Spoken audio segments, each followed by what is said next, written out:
श्रीमद्भागवत महापुराण की जय। अथ चतुर्थो अध्याय। राजा का शिष्ट विषयक प्रश्न और सुखदेव जी का कथा आरंभ। सूत जी कहते हैं, सुखदेव जी के वचन भगवत तत्व का निश्चय करने वाले थे। उत्तरानंदन राजा परीक्षित ने उन्हें सुनकर अपनी शुद्ध बुद्धि भगवान श्री कृष्ण के चरणों में अनन्य भाव से समर्पित कर दी है। शरीर, पृथ्वी, पुत्र, महल, पशु, धन, भाई, बंधु और निष्कंटक राज्य में नित्य के अभ्यास के कारण उनकी दृढ़ ममता हो गई है। एक क्षण में ही उन्होंने उस ममता का त्याग कर दिया। शौनकादि ऋषियों महामनुष्य परीक्षित ने अपनी मृत्यु का निश्चित समय जानकर इसलिए उन्होंने धर्म, अर्थ और काम से संबंध रखने वाले जितने भी कर्म थे उनका संन्यास कर दिया। इसके बाद भगवान श्री कृष्ण में सुदर्णात्म भाव को प्राप्त होकर बड़ी श्रद्धा से भगवान श्री कृष्ण की महिमा सुनने के लिए उन्होंने श्री सुखदेव जी से यही प्रश्न किया जिसे आप लोग मुझसे पूछ रहे हैं। परीक्षित ने कहा, भगवत स्वरूप मुनिवर, आप परम प्रवृत्त सर्वज्ञ हैं। आपने जो कुछ कहा है वह सत्य और उचित है। आप जो जो भगवान की कथा कहते जा रहे हैं तो मेरे अज्ञान का पर्दा फटता जा रहा है। मैं आपसे फिर भी यह जानना चाहता हूँ कि भगवान अपनी माया से इस संसार की सृष्टि कैसे करते हैं। इस संसार की रचना तो इतने रहस्यमयी है कि ब्रह्मादि समर्थ लोकपाल भी इसके समझने में भूल कर बैठते हैं। भगवान कैसे विश्व की रक्षा और फिर संहार करते हैं। अनंत शक्ति परमात्मा किन किन शक्तियों का आश्रय लेकर अपने आप को ही खिलौने बनाकर खेलते हैं। वे बच्चों के बनाए हुए ग्रंथों में ब्राह्मणों की तरह कैसे रहते हैं और फिर किस प्रकार बात की बात में मिटा देते हैं।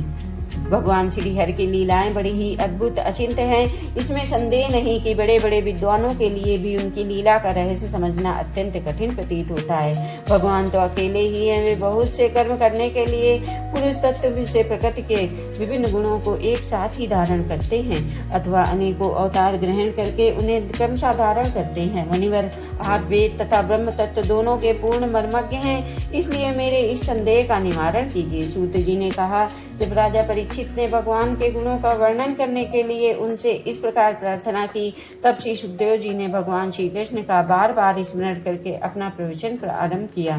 श्री सुखदेव जी ने कहा, उन पुरुषोत्तम भगवान के चरण कमलों में कोटि कोटि प्रणाम है, जो संसार की उत्पत्ति, स्थिति और प्रलय की लीला करने के लिए सत्व, रज तथा तमो गुण तीन शक्तियों को स्वीकार कर ब्रह्मा, विष्णु और शंकर का रूप धारण करते हैं, जो समस्त चराचर प्राणियों के हृदय में अंतर्यामी रूप में विराजमान है, जिनका स्वरूप और उनकी उपलब्धि का मार्ग बुद्धि के विषय नहीं है, जो स्वयं अनंत हैं तथा जिनकी महिमा भी अनंत है। हम पुनः बार बार उनके चरणों में नमस्कार करते हैं, जो सत्पुरुषों का दुख मिटाकर उन्हें उनके प्रेम का दान करते हैं, दुष्टों की सांसारिक बढ़ती रोककर उन्हें मुक्ति देते हैं तथा जो लोग परमहंस आश्रम में स्थित हैं उन्हें उनकी भी अभीष्ट वस्तु का दान करते हैं। क्योंकि चर अचर प्राणी उन्हीं की मूर्ति हैं, इसलिए किसी से भी उनका पक्षपात नहीं है। जो बड़े ही भक्त वत्सल हैं, हृदयपूर्वक भक्ति साधन करने वाले लोग जिनकी छाया भी नहीं छू सकते, जिनके समान भी किसी का ऐश्वर्य नहीं है, फिर उससे अधिक तो हो ही कैसे सकता है। तथा ऐसे ऐश्वर्य से मुक्त होकर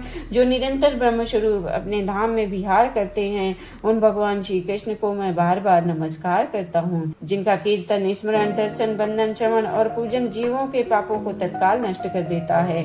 उन पुण्य कीर्ति भगवान श्री कृष्ण को बार बार नमस्कार है। विवेकी पुरुष जिनके चरण कमलों की शरण लेकर वो अपने हृदय से इस लोक परलोक की आसक्ति निकाल डालते हैं और बिना किसी परिश्रम के ही ब्रह्म पद को प्राप्त कर लेते हैं, उन मंगलमय कीर्ति वाले भगवान श्री कृष्ण को अनेक बार नमस्कार है। बड़े बड़े तपस्वी, दानी, यशस्वी, मनस्वी, सदाचारी और मंत्रवेत्ता जब तक अपनी साधनाओं को, अपने आप को उनमें समर्पित नहीं कर देते, तब तक उन्हें कल्याण की प्राप्ति नहीं होती। जिनके प्रति आत्मसमर्पण की ऐसी महिमा है, वह कल्याण में कीर्ति वाले भगवान को बार बार नमस्कार है।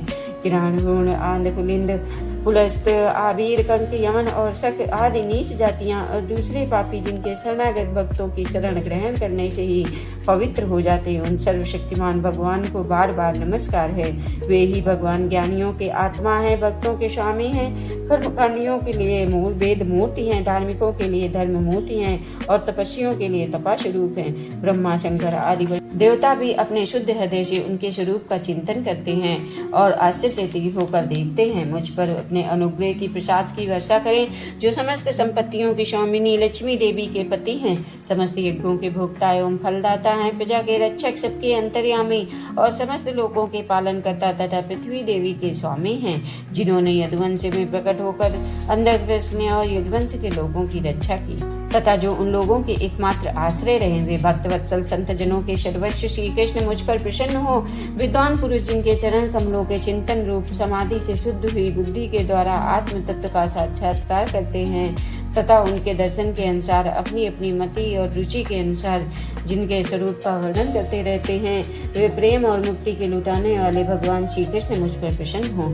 जिन्होंने सृष्टि के समय ब्रह्मा के हृदय में पूर्व कल्प की स्मृति जागृत करने के लिए ज्ञान के अधिष्ठात्री देवी को प्रेरित किया है और वे अपने अंगों के सहित वेद के रूप में उनके मुख से प्रकट हुई हैं। वे ज्ञान के मूल कारण भगवान मुझ पर प्रसन्न हो, मेरे हृदय में प्रकट हो। भगवान की पंच महाभूतों से इन शरीरों का निर्माण करके इनके जीव रूप में शयन करते हैं और 5 ज्ञानेंद्रिय, 5 कर्मेंद्रिय, 5 प्राण और 1 मन, इन 16 कलाओं से युक्त इनके द्वारा 16 विषयों का भोग करते हैं। वे सर्वभूत में भगवान मेरी वाणी को अपने गुणों से अलंकृत करते हैं। संत पुरुष जिनके मुख कमल से मकरंद के समान झरती हुई ज्ञानमयी सुधा का पान करते हैं, उन वासुदेव अवतार सर्वज्ञ भगवान व्यास के चरणों में मेरा बारंबार नमस्कार है। परीक्षित, वेद गर्भ स्वयंभू ब्रह्मा ने नारद के प्रश्न करने पर यही कहा था जिसका स्वयं भगवान नारायण ने उपदेश किया था और वही मैं तुमसे कह रहा हूँ। इस श्रीमद्भागवते महापुराणे पारमहंस्या संहितायां द्वितीय स्कंदे चतुर्थो अध्याय समाप्त। बोलो श्री कृष्ण भगवान की जय।